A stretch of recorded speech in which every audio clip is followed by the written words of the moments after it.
kalau ini tidak jelas persoalan Ba'alawi ini, nanti non-muslim akan bicara mengenai tema yang lebih besar. Karena nanti ini ada satu tokoh. Apakah itu Ubaidillah atau Abdullah? Kalau seandainya ada, itu selesai kasusnya. Dia sosok yang ahistoris. Tidak ada nama Ubaidillah di abad itu yang ditulis oleh ulama. Luar biasa. Tapi saya mencoba untuk mencari kesepadanan dengan kasus yang ada di tradisi Yahudi.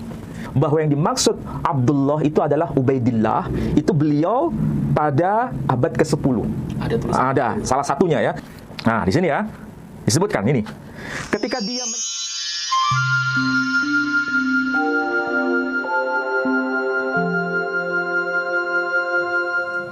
Oh, ini dari Habib. Dari kalangan Habib Ba'alawi. Ya. Nah, bagaimana ini, Bali? Iya. Itu kan berkaitan dengan melacak nama tokoh, ya.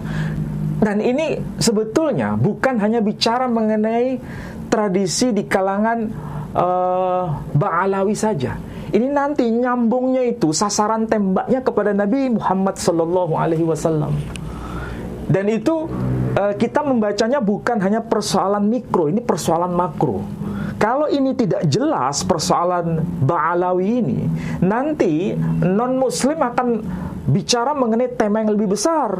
Kalau yang soal Ba'alawi saja tidak jelas, bagaimana mengenai Muhammad SAW? Ini semakin tidak jelas.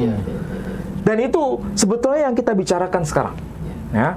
Nah, ketika kita melacak nasab Nabi Muhammad SAW itu sambung sampai kepada Ismail alaihissalam, itu bukan hanya klaim dokumen sepihak dalam tradisi Islam. Kalau seandainya itu klaim dokumen sepihak tradisi Islam, sudah selesai. Kita tidak akan bicara mengenai diskusi lintas agama. Tapi masalahnya, apakah dokumen Islam itu divalidasi dengan dokumen di luar Islam? Itu pertanyaan besar. Untuk meyakinkan orang, untuk meyakinkan siapapun yang belum mengenal Islam, otomatis kita harus bisa menghadirkan validasi dari dokumen eksternal. Nah, saya sebut mengenai salah satunya dokumen dari Santo Theophanes, kemudian dokumen tanah itu sendiri, dari mengenai Kedar sampai Ismail disebutkan. Bahkan Rabbi Maimonides menyebutkan nasab Nabi kita Muhammad SAW nyambung kepada Kedar, dan itu dokumen Yahudi sendiri. Cuma hari ini mungkin tidak konsentrasi ke tradisi Yahudi lebih khusus ya. Ini hanya informasi sekilas info saja. Nanti suatu saat kita akan bicara lebih konkret. Nah, sekali lagi kalau kita kembali pada persoalan nasab Ba'alawi itu kan sebenarnya ini dokumen yang harus bisa divalidasi dari tradisi di luar komunitas kaum habaib Ba'alawi. Ya. Kebetulan saya mencoba untuk mencari strategi bagaimana kita meneliti yang kaitannya dengan nasab ini, tetapi kita menggabungkan dari dua tradisi, baik itu Islam maupun Yahudi, untuk melacak sesuatu yang kaitannya ada dokumennya atau tidak. Ya. Nah, kalau kita bicara mengenai tema sentral ini, itu kan sebetulnya nama yang paling puncak itu adalah Ahmad al-Abah, ya, bin Isa ar-Rumi, bin Muhammad an-Naqib, bin Ali al-Uraidi, bin Ja'far as-Sadiq, bin Muhammad al-Baqir, bin Ali Zain al-Abidin, bin Husain ibn Ali, bin Ali ibn Abi Talib, atau bin dari Sayyidah Fatimah az-Zahra bin Muhammad sallallahu alaihi wasallam. Itu sudah diketahui umum. Baik itu dari kalangan dokumen Ba'alawi atau dokumen di luar tradisi Ba'alawi, sudah dikenal. Cuma masalahnya, anak-anak dari Ahmad al-Abah itu siapa saja, itu yang diperdebatkan. Karena nanti ini ada satu tokoh, namanya adalah apakah itu Ubaidillah atau Abdullah. Ini nyambung tidak dengan Ahmad al-Abah? Kalau tidak nyambung berarti keturunan dari Ubaidillah, Imam Ubaidillah itu memang bukan keturunan Nabi Shallallahu Alaihi Wasallam. Kalau tidak nyambung, itu menurut mereka yang berada pada jalur keilmuan yang sedang disodorkan oleh Kiai Haji Imaduddin. Kalau tidak bisa dikonfirmasi dari dokumen eksternal, ini ya butuh pembanding. Sebagaimana yang tadi saya sebutkan, kalau bicara mengenai nasab Nabi Muhammad Sallallahu Alaihi Wasallam itu berdasar dokumen Islam, selesai. Tapi apakah bisa dikonfirmasi dengan dokumen di luar Islam? Banyak ternyata. Ternyata ada. Iya. Nah, kasus yang sama, apakah bisa dibuktikan bahwa Ubaidillah itu nasabnya nyambung kepada Ahmad Al-Abah? Kalau tidak bisa menghadirkan dokumen pembanding, itu yang sedang dipersoalkan. Nah, dari situlah sebenarnya ada cara atau strategi untuk mencari dokumen-dokumen itu. Saya mencoba membandingkan, Pak Edi. Kalau kita melihat dari tokoh yang bernama siapa itu Ubaidillah ya, Ubaidillah atau Abdullah itu masih diperdebatkan apakah ini orang yang sama atau orang yang beda, ya. Tapi yang jelas kalau kita melihat dokumen-dokumen yang awal ya, dokumen awal dari para ulama, kita bisa misalnya melihat dokumen yang ditulis oleh Ibnu Tabatobah, yang beliau menulis kitab namanya itu judulnya adalah Muntaqilah At-Talibiyah. Itu beliau kalau tidak keliru wafat tahun 478 Hijri alias abad kelima. Ya. Itu tidak menyebutkan nama Abdullah, juga tidak menyebutkan nama Ubaidillah. Kemudian tulisan dari Al-Ubaidili, itu beliau menulis kitab namanya Tahdzibul Ansab. Itu abad kelima juga tidak menyebutkan tokoh yang bernama Ubaidillah ataupun Abdullah. Ada kitab lagi yang ditulis pada abad ke-5 Hijri ya. Penulisnya adalah Al-Umari. Kitabnya berjudul Al-Majdi fil Ansab. Itu juga tidak menyebutkan tokoh yang bernama Ubaidillah ataupun Abdullah. Kemudian satu kitab lagi, karangan dari Al-Marwazi. Beliau wafat tahun 616 Hijri, berarti abad ke-7. Judul kitabnya Al-Fahri. Juga tidak menyebutkan nama Abdullah ataupun Ubaidillah. Kemudian Fakhrur Razi, atau yang disapa dengan nama Ar-Razi, Imam Ar-Razi. Beliau wafat tahun 606 Hijri, berarti abad ke berapa? Ke-7. Beliau menulis kitab yang namanya Asy-Syajarah Al-Mubarakah. Juga tidak menyebut nama Ubaidillah ataupun Abdullah. Kemudian Imam Ibnu Taqtaqi, dia menulis kitab yang namanya Al-Asili fi Ansabit Talibin. Juga tidak menyebutkan nama tokoh Ubaidillah maupun Abdullah. Kemudian Ibnu Ambah, dia menulis kitab Umdatut Talib. Juga tidak menyebutkan nama tokoh yang bernama Ubaidillah maupun Abdullah. Kemudian kitab yang ditulis pada abad ke-10 Hijri, yakni kitabnya yang berjudul Bahrul Ansab, tulisan dari Amiduddin An-Najafi, juga tidak menulis tokoh yang bernama Ubaidillah maupun Abdullah. Inilah yang dipertanyakan dalam konteks kajian manuskrip sebetulnya. Kalau seandainya ada penyebutan tokoh yang bernama Ubaidillah maupun Abdullah dalam salah satu kitab yang hadir di masa awal, ini kan abad ke-5, ke-6, ke-7, ke-8, ke-9, ke-10. Kalau seandainya ada, itu selesai kasusnya. Tapi karena tidak ditemukan, itulah yang kemudian menjadi viral. Ini sebetulnya siapa? Orang yang bernama Ubaidillah atau Abdullah ini, apakah memang itu anak kandung dari Ahmad Al-Abah atau bukan? Ini memang ada hubungan nasab dengan Ahmad Al-Abah atau tidak? Dia sosok yang ahistoris. Tidak ada nama Ubaidillah di abad itu yang ditulis oleh ulama. Kenapa kita bisa mengatakan dia ahistoris? Di dalam kitab-kitab yang ada di masa hidup Ubaidillah, di mana ia dikatakan wafat 383 Hijriah, itu hidup satu masa harusnya dengan Ibnu Ishaq, seorang penulis kitab sejarah Ibnu Ishaq. Karena Ibnu Ishaq itu wafat 310 Hijriah.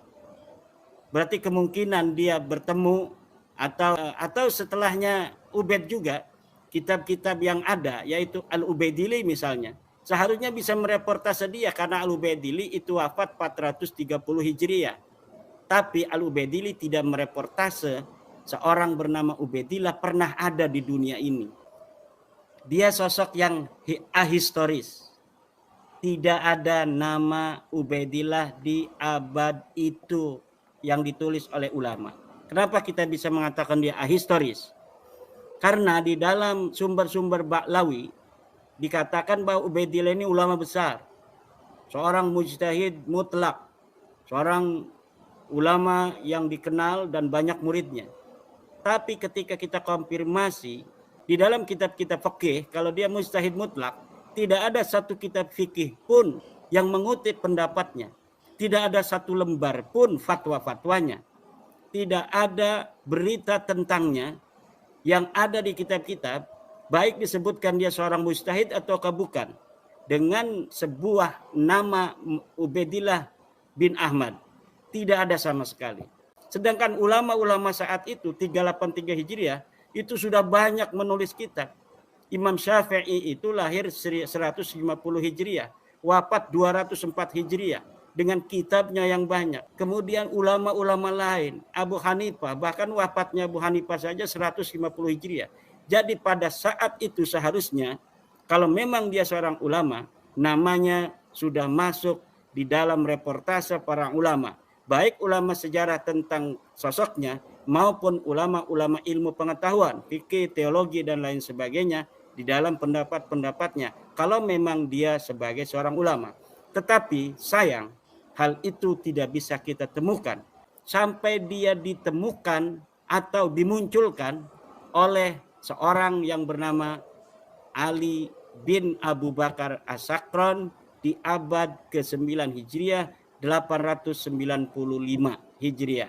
Disitulah dia mengkreasi, bukan hanya memunculkan namanya sebagai silsilah keturunannya ke atas, tapi juga Ali As-Sakran telah berhasil membuat sosok Ubaidillah ini yang fiktif itu sebagai sosok yang menyejarah dengan kesejarahan yang diglorifikasi sedemikian rupa, sehingga hari ini pun ulama-ulama kita memanggilnya Al-Imam Ubaidillah. Al-Imam Ubaidillah. Imam yang tanpa ada kesejarahan pada masanya yang bisa diverifikasi dalam kitab-kitab yang semasa. Tapi saya mencoba untuk mencari kesepadanan dengan kasus yang ada di tradisi Yahudi. Tapi bukan bicara mengenai tokoh, nama tokoh, tapi nama tempat. Nama tempat. Ya. Tapi sebelum saya bahas ini secara lebih konkret, saya berikan informasi bahwa memang ada penegasan, tapi itu merupakan sebuah interpretasi. Jadi bukan sebuah fakta teks, tapi sebuah interpretasi yang ditulis oleh Al-Habib Ali bin Abu Bakar As-Sakran ketika dia menuliskan nama bahwa yang dimaksud Abdullah itu adalah Ubaidillah. Itu beliau pada abad ke-10. Ada tulisan. Ada, salah satunya ya. Berarti kita bisa mendeteksi beliau wafat itu tahun 895 Hijri dalam kitabnya yang bernama Al-Burqah, kitabnya. Ini abad ke-10. Jadi minimal munculnya nama Abdullah atau Ubaidillah itu pada abad ke-10 ini. Lalu abad ke-9, abad ke-8, abad ke-7, abad ke-6, abad ke-5, mana datanya? Tidak ada. Nah, itulah yang ditanyakan oleh mereka yang satu haluan dengan pemikiran Kiai Haji Imaduddin. Nah, saya yakin kalau ini bisa ditemukan, itu akan membuat data ini semakin luar biasa. Ini kan semangat akademik sebenarnya. Tidak perlu untuk saling mencerca, saling menghina, tidak perlu. Ini karena kajian manuskrip. Perlu dihadirkan data itu. Hal seperti ini penting. Kenapa? Ini kasusnya mirip seperti klaim umat Islam sendiri. Dengan kasus apa? Sumur Zam-Zam. Nah, kalau kita bicara mengenai Al-Quranul Karim ya, Al-Quranul Karim, itu ada satu ayat yang berbunyi dalam surah Al-Baqarah. Surah Al-Baqarah. Dalam surah Al-Baqarah itu ayatnya adalah ayat yang ke-158. Itu ayat bagian awal dikatakan Innas Safa wal Marwata min sya'airillah.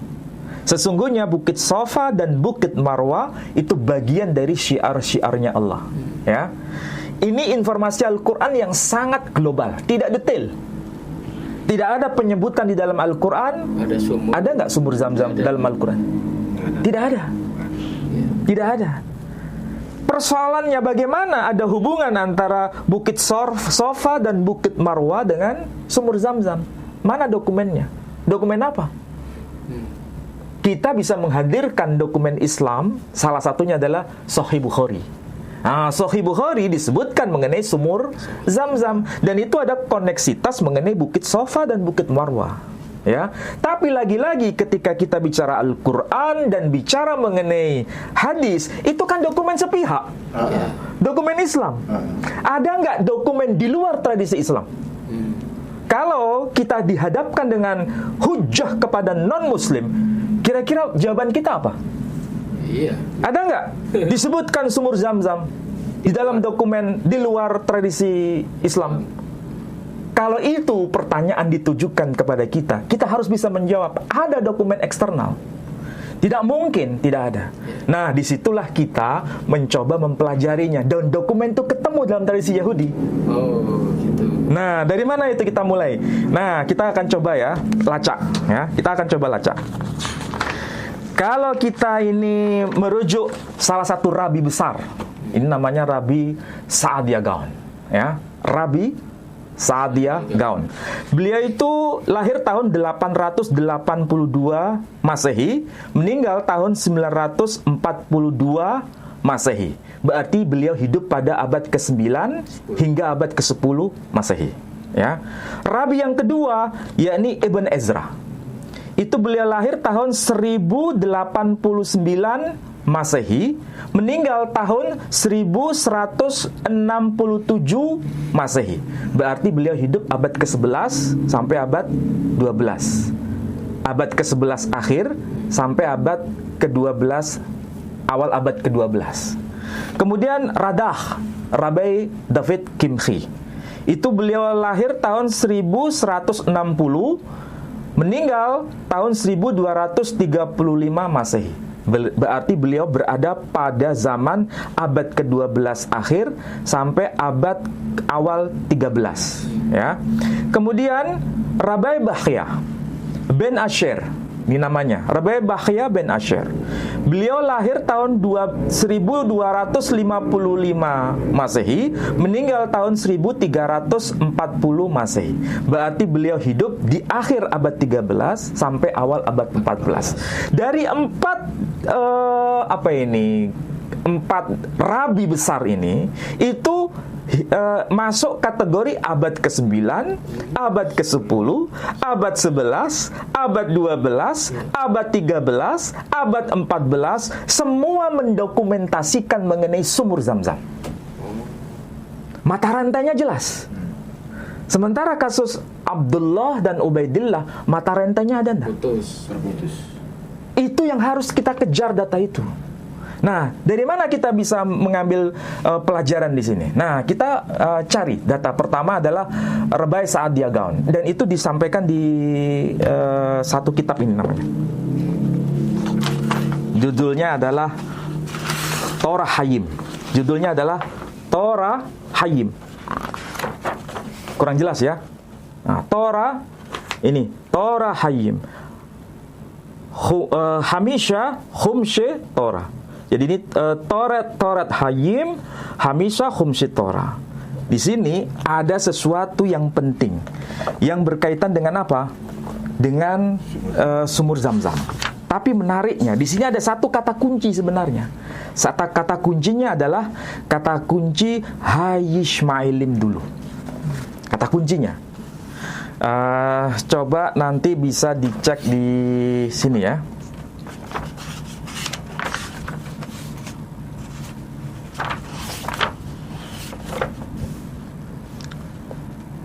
Kita mulai dari yang 10 dulu. Nah ini, kita mulai dari pembahasan Kitab Kejadian pasal 10 ayat 30. Kitab Kejadian pasal 10 ayat 30. 10 ayat 30. Tolong dibaca. Kejadian pasal 10 ayat 30. Daerah kediaman mereka terbentang dari Mesa ke arah Sefar, yaitu pegunungan di sebelah timur. Daerah kediaman mereka dari Mesa ke arah Sefar. Ke arah Sefar. Nah itu teks terjemahan bahasa Indonesia ya. Sementara Rabbi Saadia Gaon menjelaskan apa itu Mesya. Ternyata di situ disebutkan Makkah. Sementara istilah Sefara dipahami sebagai Al-Madinah. Itu dari Rabbi Saadia Gaon. Kaitannya dengan Rabbi siapa nanti penjelasannya? Dari Radah namanya. Nah ini ada nama Radah. Namanya Rabbi David Kimchi. Coba perhatikan di sini. Ini disebutkan Radah. Radah ya. Nah ketika dia menjelaskan kata Rabbi David Kimchi, bisa kelihatan, nampak? Nah, itu. Ini ada kata Umesha.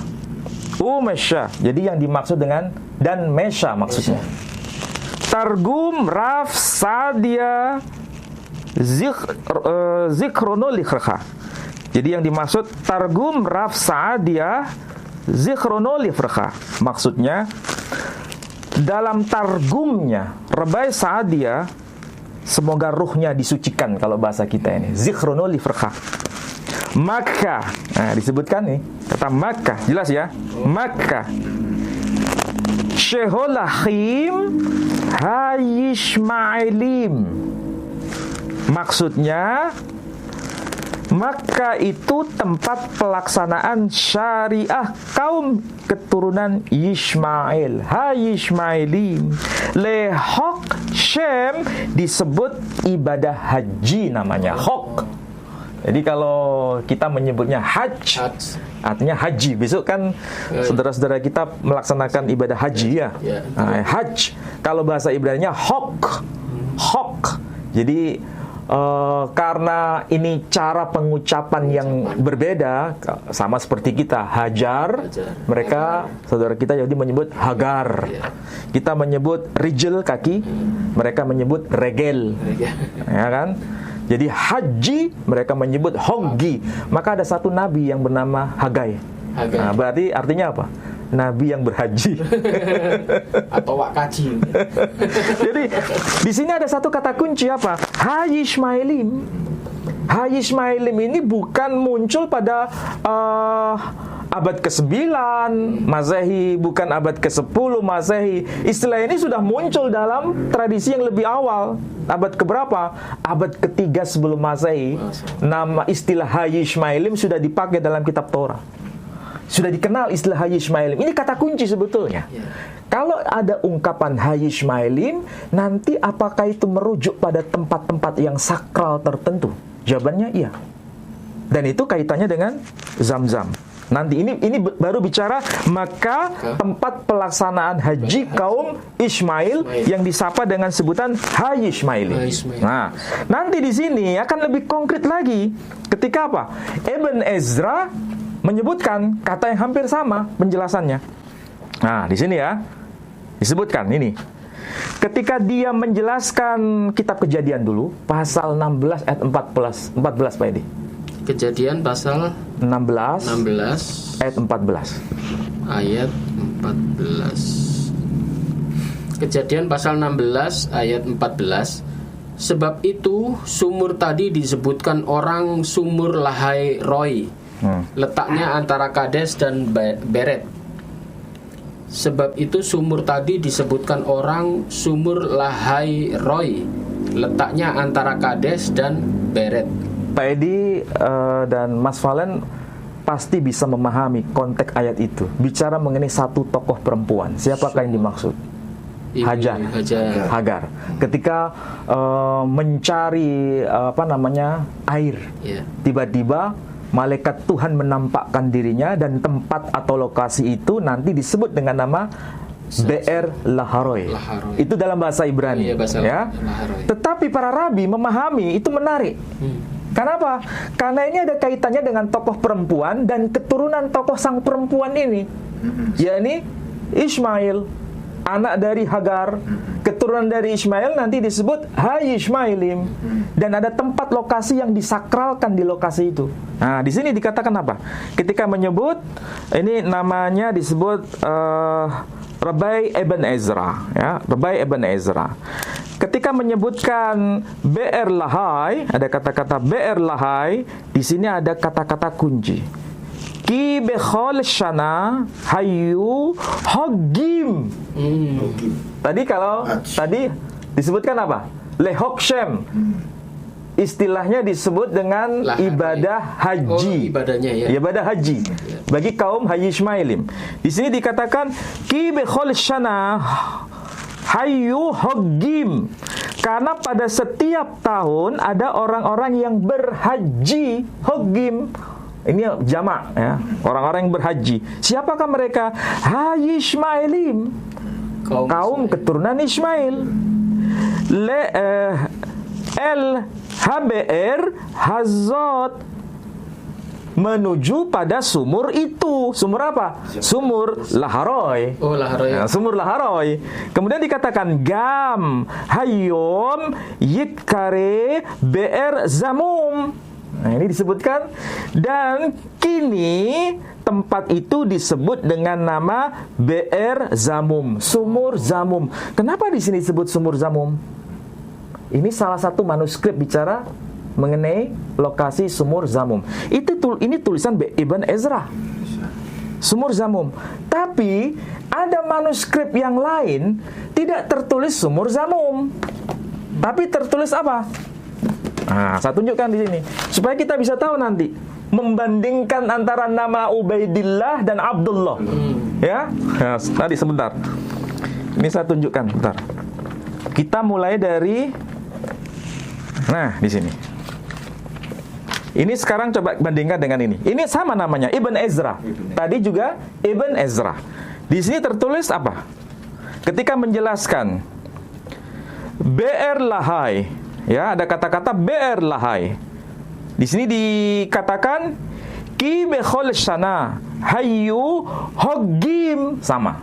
Jadi pada setiap tahun ada orang-orang yang berhaji.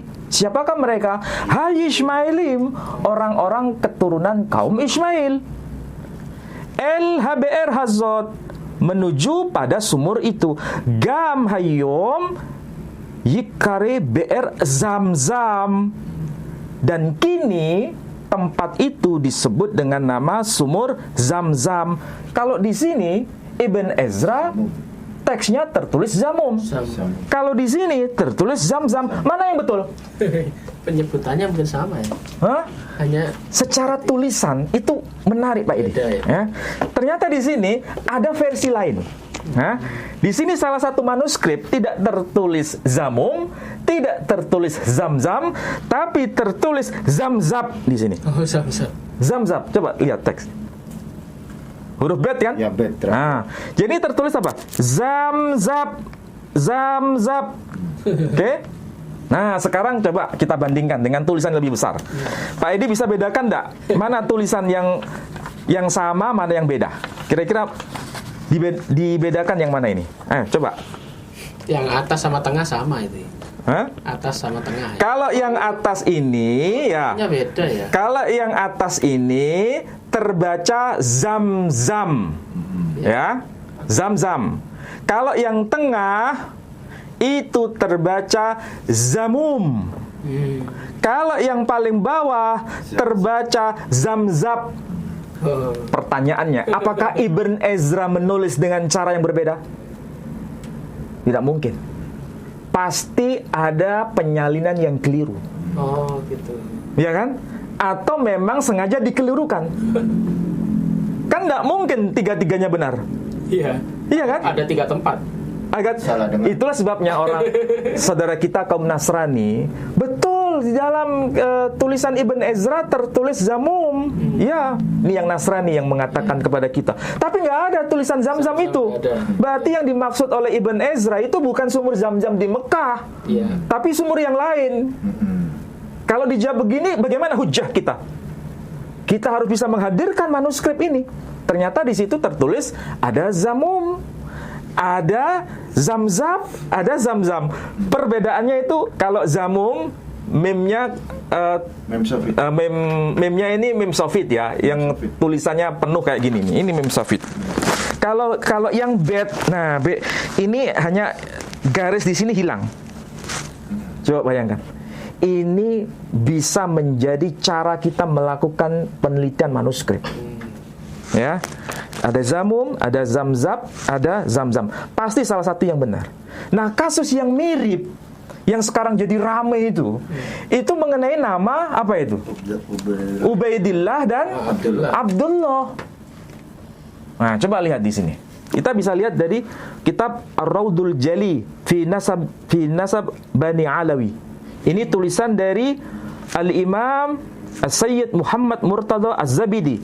Beliau wafat tahun 1205 Hijri. Berarti ini abad ke-13.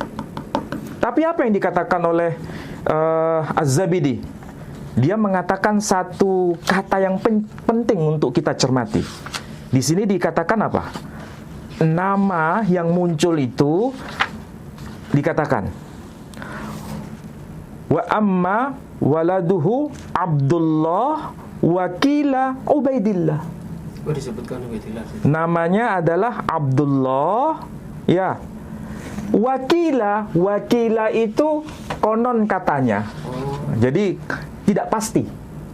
Tidak pasti itu ya berarti bisa iya bisa enggak.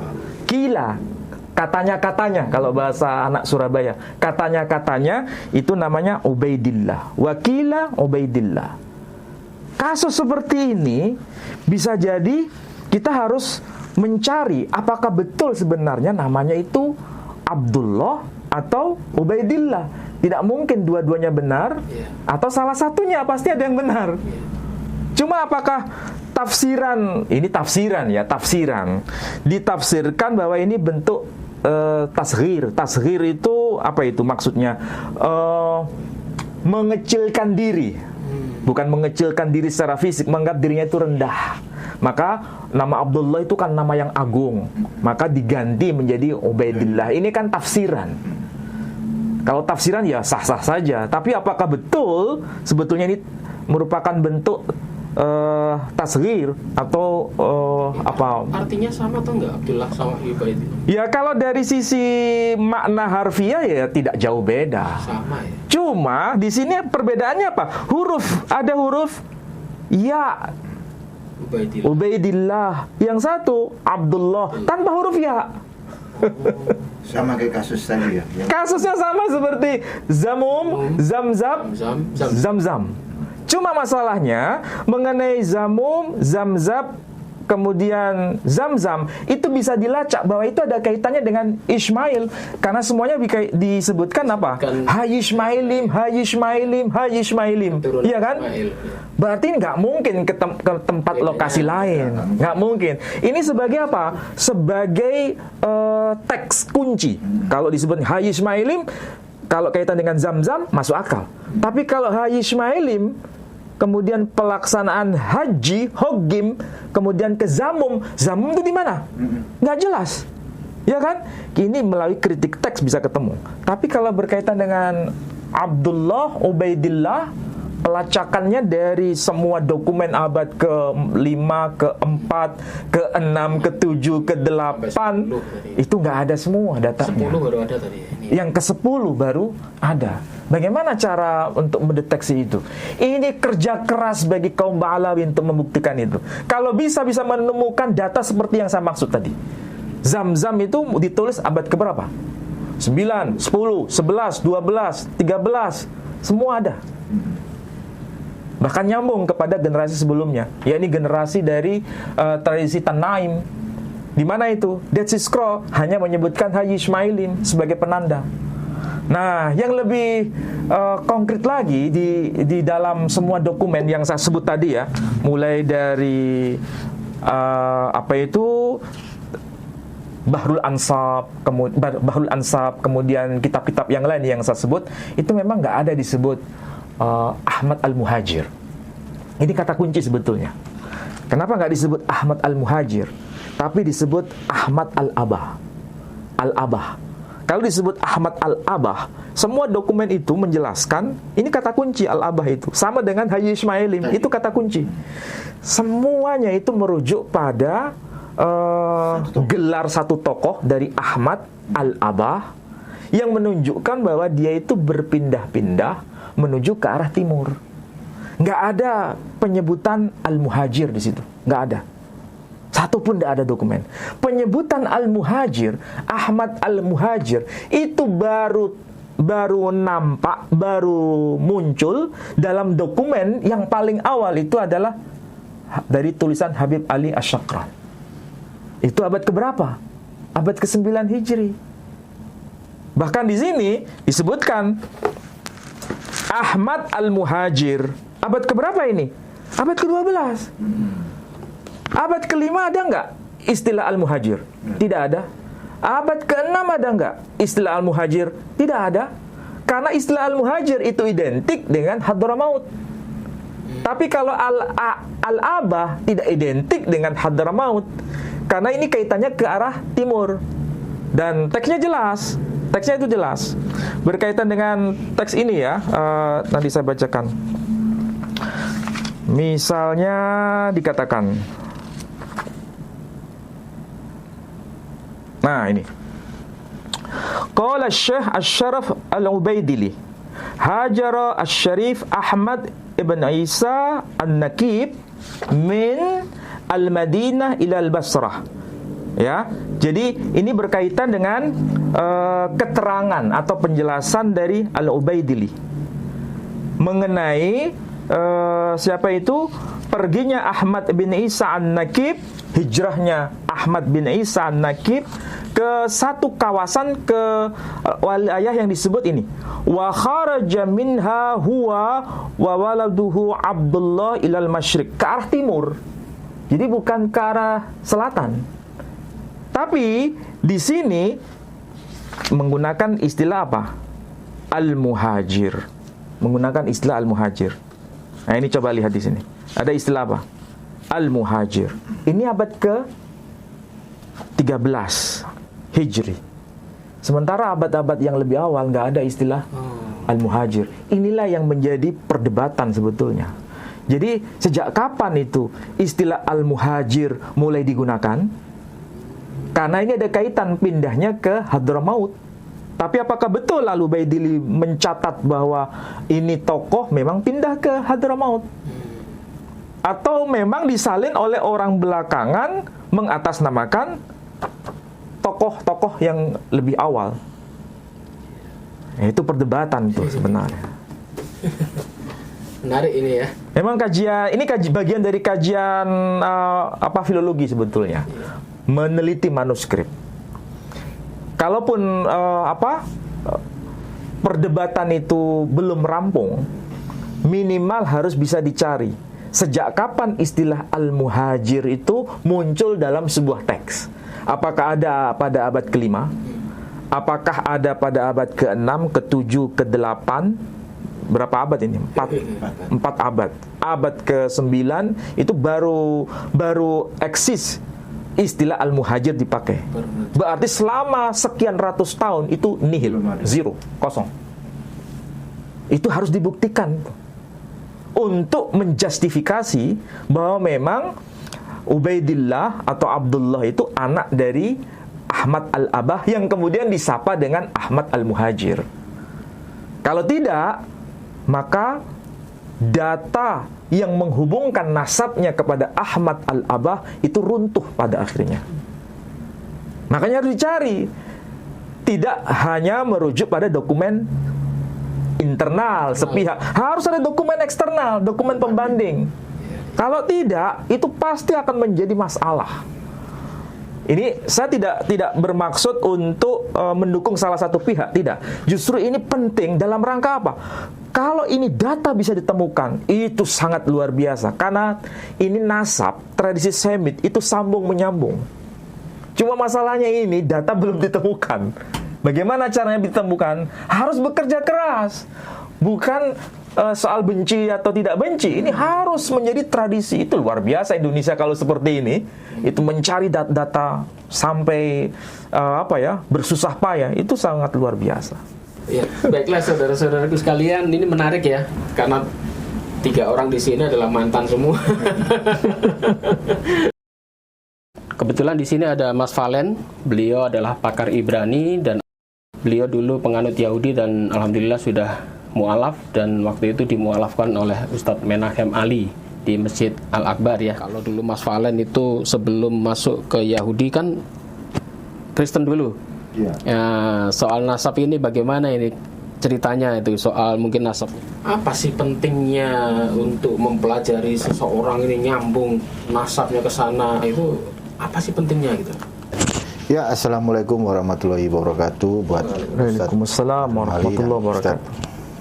Edi ya, dan juga untuk para ikhwan villa di channel kesayangan kita di YPM At-Tauhid, Gerah Mu'alaf juga ya. Jadi cukup menarik kalau kita berbicara terkait dengan nazab ya. Nasab. Iya, nazab atau silsilah ya. Kalau dalam perspektif Judaism, silsilah itu sangat penting ya. Dimanapun Judaism bernarasi terkait masalah apapun itu nggak lepas dari yang namanya silsilah.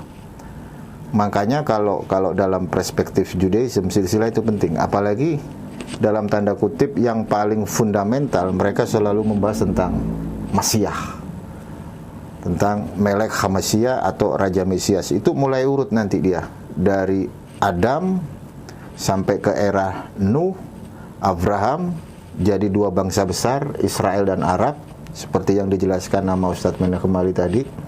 Dan itu nanti masuk ke bawah dan akhirnya merujuk ke Raja Mesias. Jadi silsilah di dalam perspektif Judaism itu sangat begitu penting. Kalau kita ngelihat dari perspektif berbicara tentang Mesias, ada dua konsep, Masiah ben Yosef dan Masiah ben David. Selalu memakai silsilah. Ada ben Yosef, ada ben David. Tapi kalau dari sudut pandang ibu itu juga ada. Jadi ngambil dari keturunan seorang ibu. Terus ada lagi ngambil dari keturunan seorang ayah, itu lebih condong ke Mesias.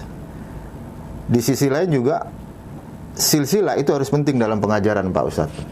Contoh misal kita belajar dari Rabi Mana, itu nanti nazabnya terus ke atas sampai ke Moshe Rabbeinu sebagai haraf. Makanya di dalam Pirkei Avot di sana dijelaskan Moshe kibel Torah misine umsara Yosua lisekenim. Jadi Moshe Rabbeinu menerima Torah di sini diberikan kepada Yosua, Yosua diberikan kepada para sekenim, orang bijak. Nah itu nanti lanjut lagi Para nabi.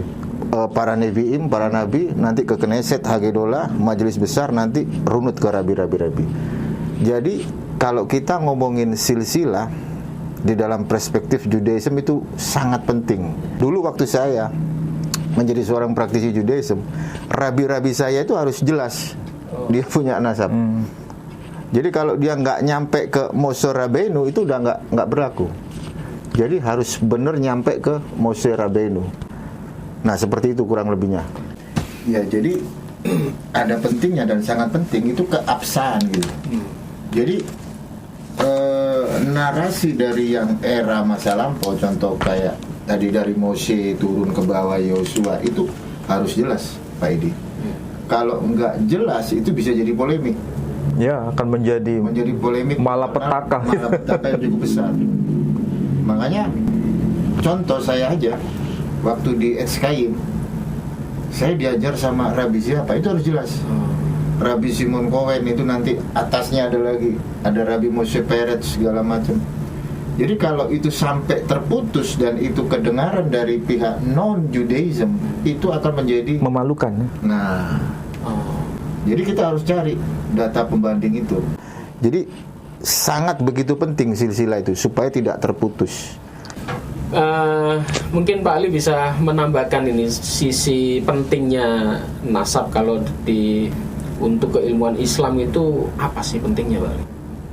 Ya, kalau dalam tradisi Islam yang memang lebih diunggulkan itu sanad, karena kaitannya dengan keilmuan. Tetapi bukan berarti ini nasab tidak penting. Nasab itu juga penting, tetapi konteksnya adalah orang yang mengaku sebagai otoritas itu harus jelas. Misalnya, kita mengapa kita ini begitu percaya dengan Nabi Muhammad SAW? Apakah sekedar karena hidayah? Kalau jawabannya ya karena hidayah, selesai sudah. Sudah selesai. Tapi kalau saya nggak bisa sekedar hidayah, apakah tokoh historis ini jelas tokohnya? Jelas. Kalau tidak, bermasalah. Jadi polemik. Dia keturunan siapa? Keturunan siapa? Kalau dikatakan dia keturunan Ismail, ya oke. Dokumen apa? Islam, oke. Dokumen Yahudi mendukung tidak?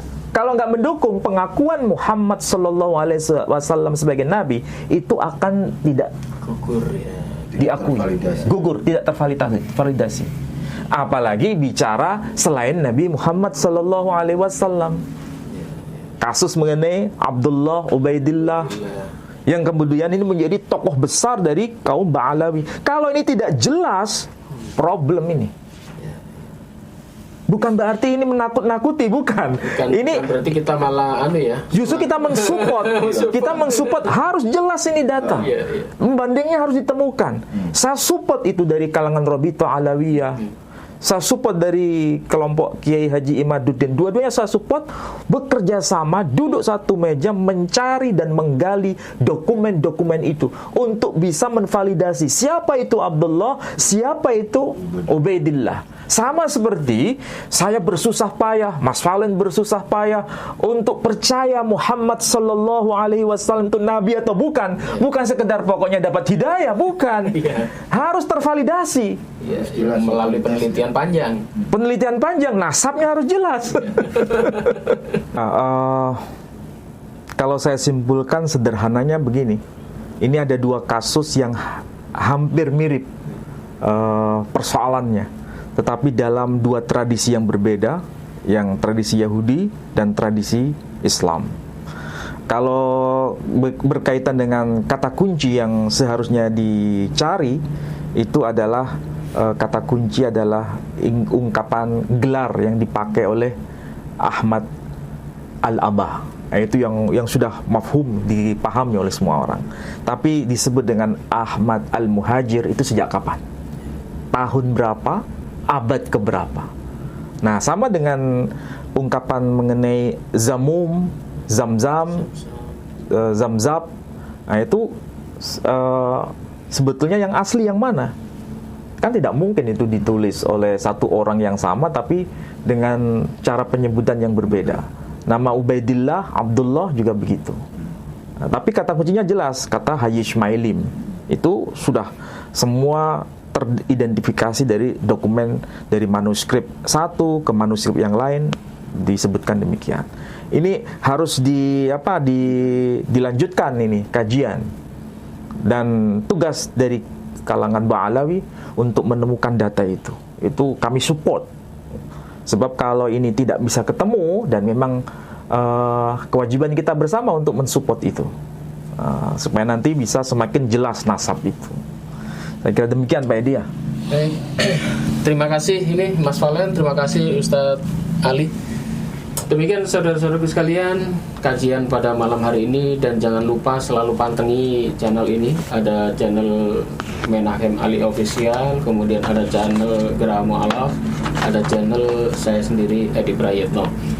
Demikian, semoga bermanfaat. Mohon maaf jika ada salah kata. Wabillahi taufiq wal hidayah. Wassalamualaikum warahmatullahi wabarakatuh. Waalaikumsalam.